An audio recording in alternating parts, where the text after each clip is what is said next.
오늘 저에게 주시는 하나님의 말씀은 구약성경 이사야서 60장 14절에서부터 18절 말씀이 되겠습니다. 구약성경 1042페이지 이사야서 60장 14절에서부터 18절 말씀입니다.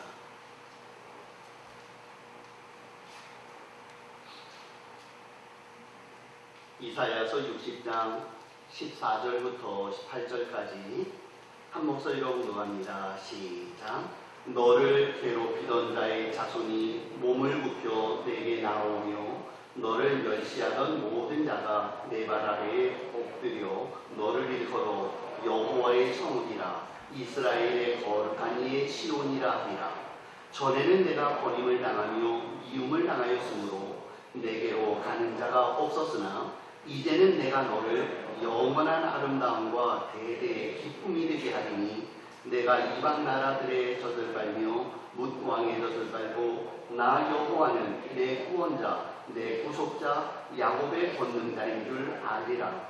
내가 금을 가지고 놋을 대신하며 은을 가지고 철을 대신하며 놋으로 나무를 대신하며 철로 돌을 대신하며 화평을 세워 간원으로 삼으며 공의를 세워 감독으로 삼으리니 다시는 강포할 일이 내 땅에 들리지 않을 것이요 황폐와 화면이 내 국경 안에 다시 없을 것이며 내가 내 성벽을 구원이라 내 성문을 찬송이라 부를 것이라. 아멘. 나는 근심하는 일이 많은 세상입니다. 지난 주일 우리는 예배를 통해서 우리 성도들은 근심하지 말아야 된다는 말씀을 드렸습니다. 하나님께서 우리를 위하여 모든 것을 예비하신 줄을 믿으니 우리는 죽어도 천국 갈 것을 확신하니 하나님께서는 우리에게 기막힌 일들로 우리의 삶을 인도해 가실 것을 알고 있으니 우리는 근심, 걱정, 염려를 떨쳐버려야 합니다 라고 말씀드렸습니다. 지난 한 주간 동안 근심, 걱정 떨치셨습니까? 예, 아멘 하신 분들 복 있는 줄 믿습니다. 근심, 걱정 떨쳐버렸어요. 그런데 이제 한 가지 더 생각할 점이 있습니다. 근심, 걱정은 내려놓았으나 여전히 우울하고 여전히 무기력하고 여전히 소망 없이 산다면 그분은 건강한 그리스도인은 아니다라는 것입니다. 성도들이 근심 걱정을 떨쳐버렸다면 그렇다면 이제는 그 속에서 기쁨이 있고 환희가 있고 소망이 넘치는 이런 삶을 살면서 나는 기뻐요, 나는 행복해요, 나는 너무너무 좋아요 라고 외치면서 환하게 살아야 되는데 근심 걱정은 떨쳐버렸으나 여전히 우리들이 우울하고 침울한 상태에 빠져 있다면 그것은 뭔가 문제가 있다라는 것이죠. 하나님께서는 주의 백성들에게 특별한 말씀을 요구하고 계십니다. 이사야서 60장 1절 5절에 보니까 일어나라 빛을 발하라 그때에 너에게 깊은 기쁜 빛이 있겠고 너희의 얼굴이 화창하리니 그렇게 말씀하셨어요. 하나님께서는 주의 백성들에게 요구하는 바가 있답니다. 화창한 얼굴을 가지고 환한 빛을 가지고 기쁨의 삶을 살도록 요구하고 있다는 거예요. 그래서 요한복음 15장 12절에 보니까 내가 이것을 너희에게 이름은 내 기쁨이 너희 안에 있어 너희의 기쁨을 충만하게 하려 하심이니라 그러셨습니다. 우리가 잘 알고 있는 대로 데살로니가 5장 17절에 보니까 항상 기뻐하라 그러셨지. 이 말씀은 무엇을 얘기하고 있습니까? 하나님께서는 주의 백성들의 얼굴이 화창하고 기쁜 마음 가운데 있으며 항상 기뻐하고 그 빛을 기쁨의 빛을 나타내기를 원하고 있다는 것입니다. 더 나아가서 주의 백성들이 해야 될 일이 있어요. 이사야서 66장 10절에 보니까 예루살렘을 사랑하는 자여 다 그와 함께 기뻐하라, 다 그와 함께 즐거워하라, 이렇게 말씀하세요. 이제 몇 가지 드린 말씀을 종합해 보면 이런 것입니다. 기쁨의 근원이신 하나님이 우리 성도들에게 기쁨을 주셨고요.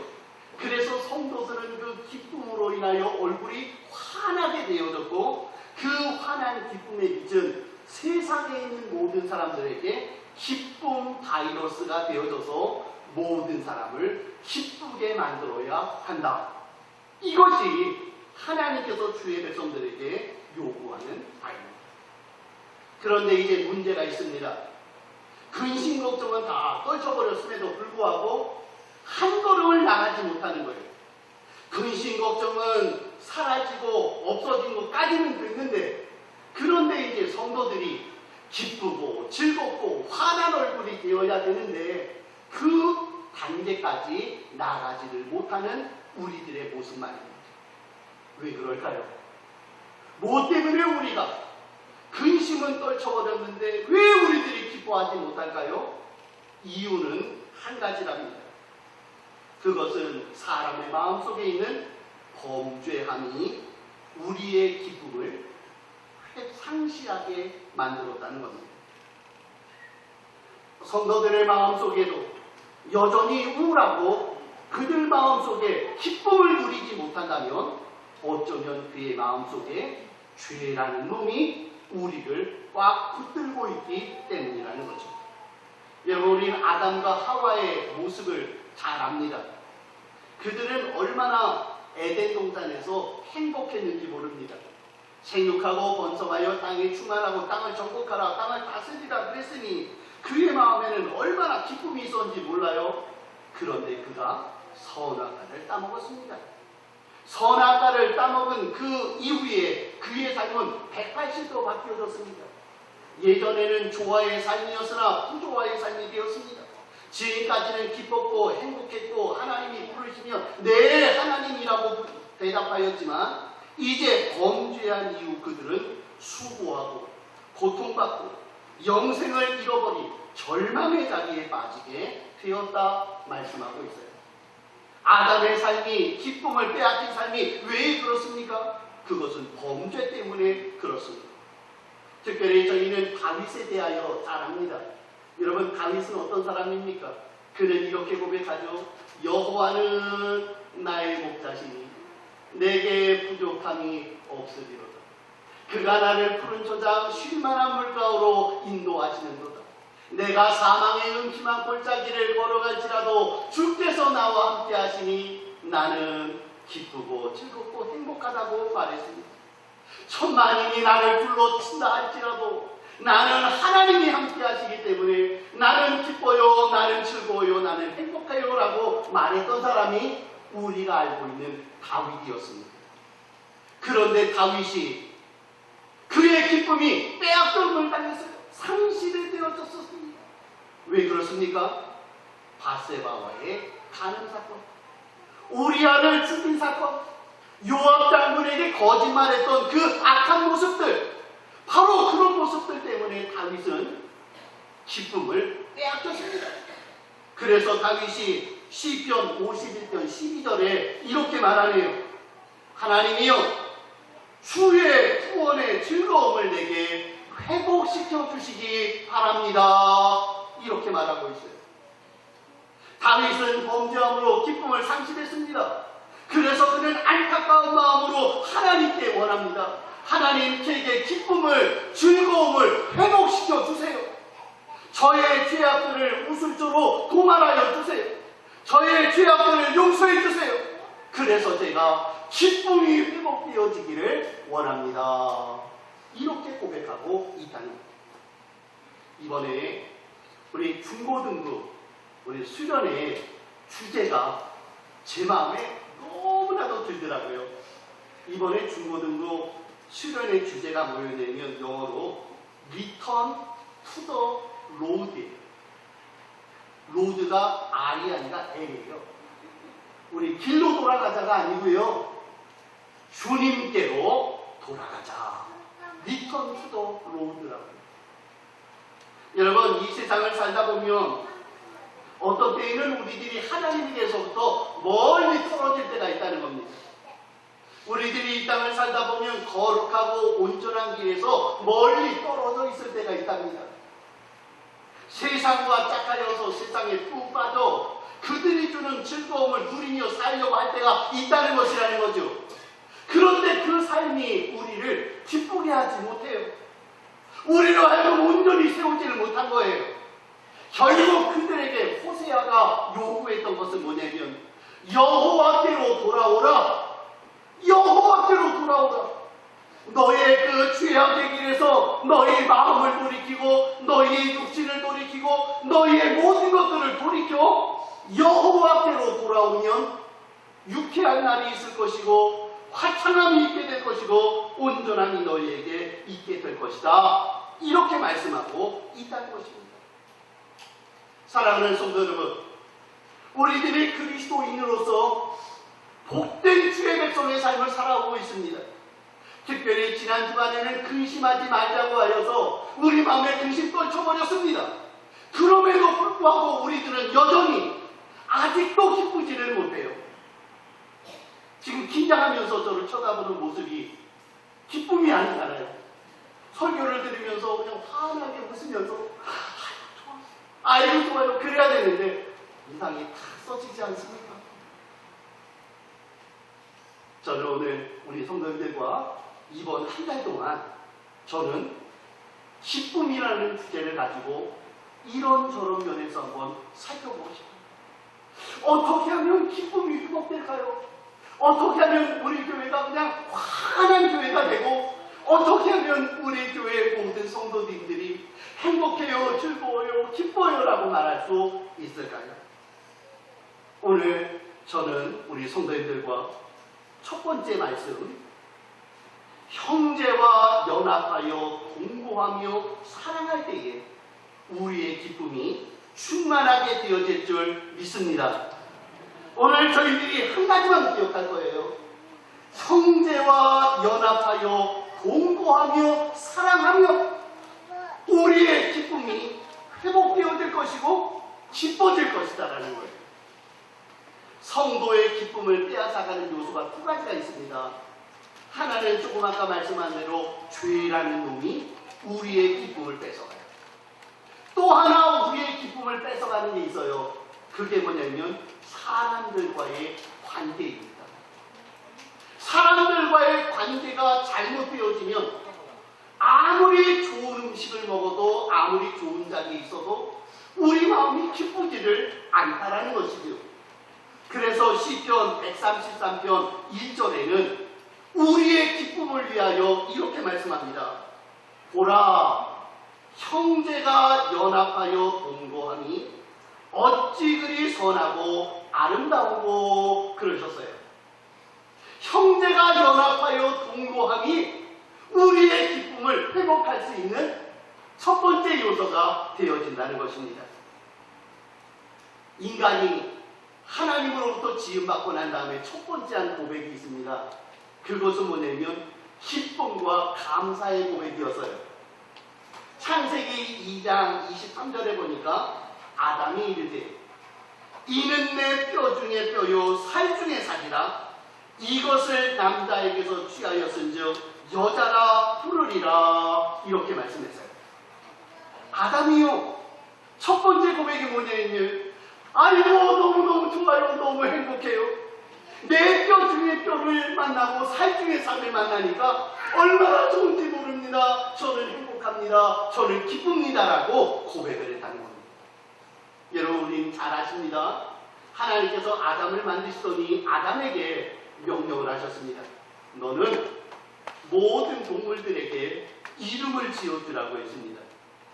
아담이 동물의 이름을 지어주기 위해서 딱 의자에 앉아 있었던 것 같아요. 그때 동물들이 지나갑니다. 사자, 토끼, 고양이 지나가는 거예요. 그런데 사자가 지나가는데 남자 사자, 여자 사자.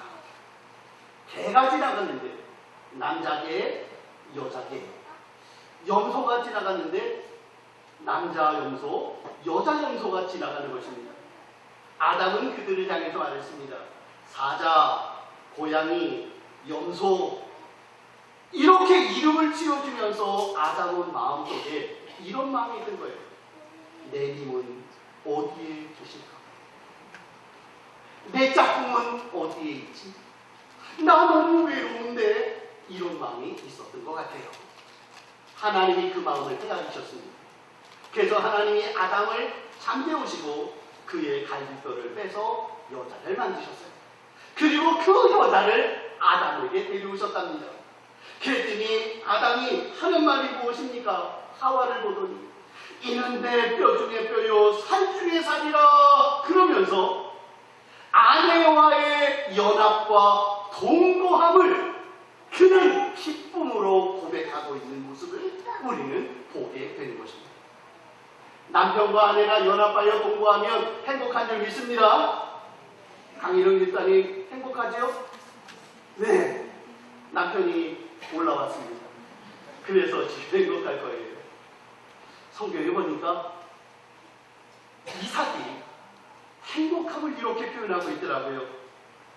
창세기 24장 97절에 보니까 이삭이 리브가를 인도하여 그의 어머니 사라의 장막으로 들이고 그를 맞이하여 아내를 삼고 사랑하였으니 이삭이 그의 어머니를 장례한 후에 위로를 얻었더라 그랬습니다. 사라가 죽었습니다. 100세의 아들을 낳은 사라가 죽었어요. 그 이삭의 입장에서는 100세의 자기를 낳은 어머니가 의지가 되어졌습니다. 그런데 그 어머니가 돌아가셨어요.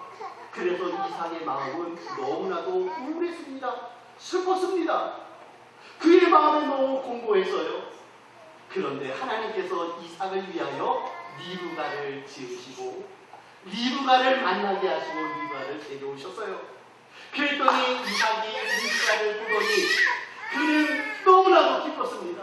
그래서 리브가를 사라의 방으로 데리고 그 안방을 차지하면서 그곳에서 이제 결혼 생활을 하게 되는데 그가 고백합니다. 그가 그때부터 위로를 얻었더라 그랬어요. 형제가 연합하여 동거하니 그 속에는 기쁨이 있고 감사가 있다는 것입니다. 부부가 연합하고 온 가정이 하나 되고 형제들과 화목하는 것, 그것은 기쁨의 요소가 되어질 수 있다는 것이에요. 또한 성경은 이렇게까지 얘기합니다. 가정뿐만 아니라 교회의 행복도 연합하여 통거함이 기쁨의 근거가 되어진다라고 말씀하고 계십니다. 사도행전 2장 44절에 보니까 믿는 사람이 다 함께 있어 모든 물건을 서로 통용하고 또 재산과 소유를 팔아 각 사람의 필요를 따라 나눠주고 날마다 마음을 같이하여 모여 도와주고 섬겨주매 예루살렘 교회가 기뻐하고 즐거워했다라고 표현하고 있다는 것입니다. 연합하여 동거하며 화목하는 것, 그것은 바로 기쁨의 요소가 되어진다는 것입니다. 그런데 그 반대의 모습들, 불화하고 분열하면 그 속에는 기쁨이 없다는 거예요. 잠언에서는 이렇게 말씀하더라고요. 아무리 고래들 같은 큰 집에서 산다 할지라도 아내와 날마다 다투며 사는 사람은 그는 기뻐할 수 없고 즐거워할 수 없다, 이렇게 말씀하세요. 여러분, 가인이 동생을 살해했습니다. 아담의 집안이 즐거웠을까요? 아닙니다. 에서와 야곱이 다투고 난 다음에 야곱이 본토 고향을 떠나갔습니다. 과연 그 집안이 평안했을까요? 예수님의 제자들이 명예와 권력 때문에 서로 다투고 분쟁하고 서로 시기하는 자리에 빠지게 되어졌을 때 그들에게 기쁨은 없었다라는 것입니다. 성경은 말씀합니다. 형제가 연합하여 동거함이 우리의 기쁨의 근거가 되어질 것이며 바로 그것을 통하여 우리는 하나님의 자녀다운 삶을 살게 될 것이다 말씀하고 있다는 것입니다. 사랑하는 성도 여러분, 성경에서는 몇 군데에서 얘기를 해주는데요. 그 중에 하나 우리는 빌립보 교회를 생각할 수가 있습니다. 빌립보서 4장 1절 2절에 보니까 이렇게 말씀을 하십니다. 그러므로 나의 사랑하고 사모하는 형제들, 나의 기쁨이요 멸류가 아닌 사랑하는 자들아, 이와 같이 주 안에 서라. 내가 유오디아를 권하고 순두개를 권하노니 주 안에서 같은 마음을 품으라 그러셨어요. 여러분, 빌립보서의 특징이 뭡니까? 기쁨에서 지내요. 그래서 바울은 기뻐하라고 말씀합니다. 빌립보 교우들에게 기쁨을 유지하라고 얘기해줘요. 사실 빌립보 교회는 어려운 중에 기뻐했었습니다. 그런데 빌립보 교회에 문제가 생겼네요. 뭐 때문에 문제가 생겼냐면 유오디아와 순두개라고 하는 집사님들 때문에 교회가 기쁨을 잃어버리게 됐다는 거예요. 왜 그런가 그랬더니 그들은 마음을 같이 하지 못했답니다. 유오디아가 이것을 하자 그러면 순두개는 싫다고 저벌하겠다고 그러고요. 순두개가 이런 일이 좋은 일인가 이런 일을 감당하자 그러면 유오디아가 딴짓을 하자고 얘기하는 거죠. 그러니까 그 사이에 끼어있던 빌립보 교인들이 어떻게 했어요? 마음이 불편한 거예요. 그들 마음속에 너무 불편해. 어느 쪽 편을 들어야 될지 모르겠어. 그러다 보니까 교회 전체가 어때요? 기쁘지를 않고 그들 마음이 우울해졌다는 겁니다. 제가 전에 한번 그런 말씀을 드린 적이 있어요. 제가 1인 교회를 하면서 대체로 즐겁고 행복하게 목회를 했는데, 그런데 어느 순간인가 너무나도 불편해진 순간이 생겼습니다. 왜 그러냐면 이런 경우예요. 1인 교회는 우리 교회도 그렇지만 예배 끝나고 나면 식사를 해야 되거든요. 식탁 교대를 나눠야 되는데 나이 많은 권사님들이 이러시는 거예요. 식사는 밥을 해야 된다고, 밥을 먹어야 된다고, 밥이 우리의 힘이니까 밥을 먹어야 된다고 그러시는 거예요. 그랬더니 좀 젊은 집사님들이요, 그 나이 드신 권사님들에게 이렇게 얘기했어요. 아유 권사님, 뭐 밥하는데 이거 너무 힘드니까 우리 코스코에서 우리 빵 사다가요, 그 빵 맛있는 빵 먹으면서 우리 같이 그냥 티타임 하면서 그러면 얼마나 좋겠어요. 그러면 우리 같이 여기 빵 합시다. 그렇게 얘기를 한 거예요. 그랬더니 여전도회가 모이기만 하면 싸워요. 밥을 먹어야 된다고 하는 노장파, 빵을 먹어야 된다고 하는 소장파, 막 서로 막 싸우는 거예요. 그러더니 이분들이 내린 절묘한 안이 하나 있었어요. 그게 뭐냐면 목사님께 물어보자. 그래서 우리 여전도 회장단들이 저한테 왔어요. 그러더니 저한테 이렇게 묻습니다. 목사님, 밥을 먹어야 되겠습니까? 빵을 먹어야 되겠습니까? 결정해 주세요. 이러시는 거예요. 밥이라고 그러려고 했더니요, 그랬더니 젊은 집사님들은 째려보는 것 같아요. 빵 그러려고 했더니요, 우리 나이 친구들이 실망한 빛이 역력한 거예요. 그래서 제가 똑똑하지 않습니까? 그렇죠. 저는 빵도 좋고 밥도 좋아요. 그랬어요. 그랬더니 우리 두 부류에서 다 원망하는 거예요. 그게 무슨 답이냐고. 제가 그때부터요, 몇 달 동안을 제가 기쁨을 잃었어요. 왜요? 유오디아와 순두개가 싸우니까. 교회 안에서 이쪽 사람과 저쪽 사람이 서로 마음을 맞지 못해서 서로 분쟁하고 다투고 시기하고 네가 옳으니 내가 옳으니 이러고 있다 보니까 교회 오면 늘 점심시간마다 오늘 빵 나왔나, 오늘은 밥 나왔나, 이것 때문에 너무너무 불편해요. 우리 교회는 안 그래요. 우리 교회는 무조건 주니까 주는 대로 먹으면 되죠. 빌립보 교회 문제가 바로 그거라는 겁니다. 마음을 같이 하지 못하고 마음이 갈라져 있다 보니까 예수님은 좋은데, 하나님은 좋은데, 주님의 은혜는 좋은데 교회 와서 그 마음이 기쁘지를 못한 거예요. 오늘 시편 133편 1절은 우리들에게 해결책을 얘기해 줍니다. 뭐라고 얘기해 주죠? 형제가 연합하여 동거함이 어찌 그리 선하고 아름다운고라고 말씀하고 계세요. 해결책은 첫 번째 뭡니까? 우리의 마음과 우리의 삶을 가족과 형제들과 연합하기 위하여 내 마음을 비우시고 내려놓으시면 된다라는 점이에요. 형제가 연합한다는 것이 참 쉽지는 않아요. 형제 중에는요, 마음 착한 형제도 있지만 마음 안 착한 형제도 있어요. 교회 안에는 이런 형제도 있고 저런 형제도 있답니다. 그런데 성경은 뭐라고 얘기합니까? 형제가 연합하여야 교회가 기쁘고 행복하고 우리의 삶이 즐겁다는 거예요. 우리의 가정이 행복하기 위해서는 남편과 아내가 연합하고 부모와 자식이 연합하여야 한 마음으로 하나가 되어야 그래야 기쁘고 행복하다라는 것입니다. 저는 우리 성도님들께 부탁드립니다. 여러분, 형제가 연합하기 위해서는 내 주장, 내 경험, 내 것들을 주장해서는 연합이 안 되는 거예요.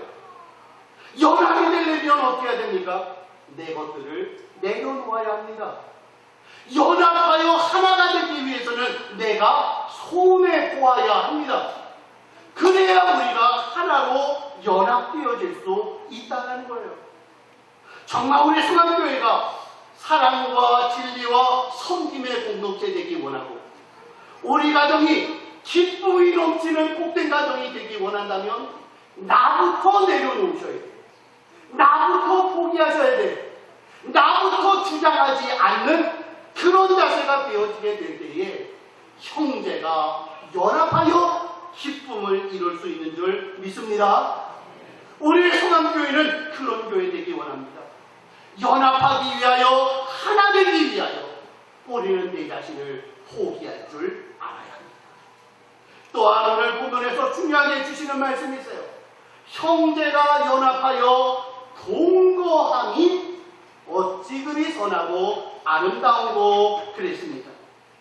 여기서 동거함이라고 말씀하고 있어요. 동거함이라는 단어는 뭡니까? 그냥 같은 공간에 앉아있는 것, 그것이 동거가 아니에요. 동거의 본질적인 의미의 뜻은 동거, 동행, 이것들이 같은 단어입니다. 요한계시록 3장 20절 기억하시죠? 볼지어다 내가 문 밖에 서서 두드리노니 누구든지 내 음성을 듣고 문을 열면 내가 그에게로 들어가 그로 더불어 먹고 그와 함께 마시고 그와 함께 나누리라. 이것이 바로 뭐예요? 이게 바로 동거라는 것입니다. 오늘 이제 우리 성도님들 설교 끝나고 난 다음에 우리 축구하기 전에 우리 옆에 있는 분들하고 우리 인사하자고 언제부터 제가 그럽니다. 근데 인사하세요라고 얘기하고 제가 이렇게 위에서 보면요 이러는 거예요. 안녕, 잘 지내셨죠? 그럼 끝에 그건 동거 아닙니다. 그거 동거 아니에요. 동거는 뭐가 동거입니까? 아유, 집사님 얼굴을 보니까 이번 주간에 보톡스 맞았어요. 얼굴이 너무너무 좋으시네. 아, 얼굴을 보니까요 환하게 보여지는 이 모습을 보니까 좋은 일이 있는 것 같은데 무슨 일이에요? 이렇게 관심 갖고 배려하고 그의 마음을 헤아려 주는 자리까지 가는 것, 그것이 동거라는 것입니다. 여러분, 우리 성도님들 중에 어떤 성도님들은 그런 분 있잖아요. 교회 오셔갖고 예배만 드리고 끝나자마자 열심히 집으로 가시는 분. 눈뜨고 한 번 안 줘요. 목사랑 또 인사도 안 하려고 일부러 어디로 가요? 옆에 있는 계단으로 내려가고 빨리 도망가시는 그런 분들 계신데 그거 동거 아니에요. 동거는 뭡니까? 그와 함께 머물러 있을 뿐만 아니라 그의 마음을 헤아리고 그를 배려해주고 그와 함께 더불어 그 일을 같이 손잡고 하는 것, 그것이 동거입니다. 그럴 때의 즐거움이 있다는 거예요. 교회 안에서 우리들이 형제가 연합하여 동거함이 어찌 아름다우고 이 말씀이 유지되어질 때에 우리 성함교회는 기쁨의 교회가 될 것이고요. 하나님이 행복해 하시는 아름다운 교회 되어질 줄 믿습니다. 오늘 우리는 한 가지만 살펴보았습니다. 형제가 연합하여 동거함이 어찌 그리 선하고 아름다우고 이 말씀 부여잡고 이번 한 주간 동안은 가정에서도 교회에서도 또 우리 내가 속해 있는 공동체에서 내가 그 안에 하나 되어지고 연합하여 동거하는 삶을 살기 위하여 내 자신을 내려놓고 그를 적극적으로 품어줄 수 있는 이런 삶이 되어지므로 우리 기쁨을 다 회복할 수 있는 귀한 종들 되시기를 축복합니다. 기도하겠습니다.